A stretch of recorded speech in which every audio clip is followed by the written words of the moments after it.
নমস্কার বন্ধুরা, কেমন আছো সবাই? আশা করি সবাই ভালো আছো। জয়া সিম্পল লাইফস্টাইলে তোমাদের সকলকে স্বাগত। চলে এসেছি নতুন একটা রেসিপি নিয়ে, নারকেল দিয়ে মিষ্টি কুমড়া ভাজা। প্রথমে দেখো একটা কড়াইয়ের মধ্যে তেল গরম করতে দিয়েছি। তারপরে এখানে আমি কিছুটা পরিমাণ মিষ্টি কুমড়া ডুমো ডুমো করে কেটে একটু লবণ দিয়ে মেখে রেখেছি যাতে এক্সট্রা জলগুলো ঝরে যায়।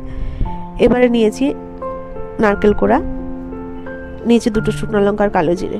তেলটা গরম হতে শুকনো লঙ্কা কালো জিরাটা আমি ফোড়নে দিয়ে দিলাম। যখনই ফোড়ন থেকে একটা স্মেল বের হবে, ভাজা ভাজা একটা গন্ধ বের হবে, সেই মুহূর্তে আমি এখানে কুড়িয়ে রাখা নারকেলগুলো দিয়ে দিলাম।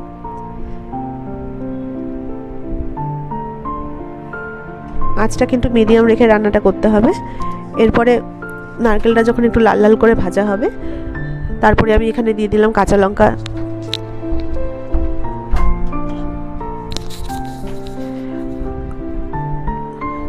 তোমাদের স্বাদ মতো কিন্তু লঙ্কার পরিমাণটা বাড়াতে বা কমাতে পারো।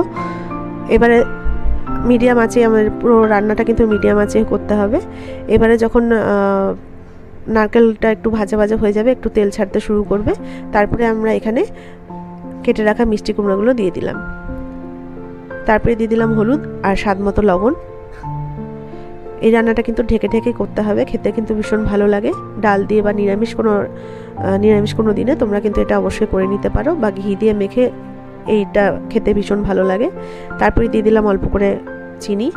মিষ্টি কুমড়ার রান্নাতে চিনিটা পড়লে কিন্তু স্বাদটা বেশ ভালোই লাগে।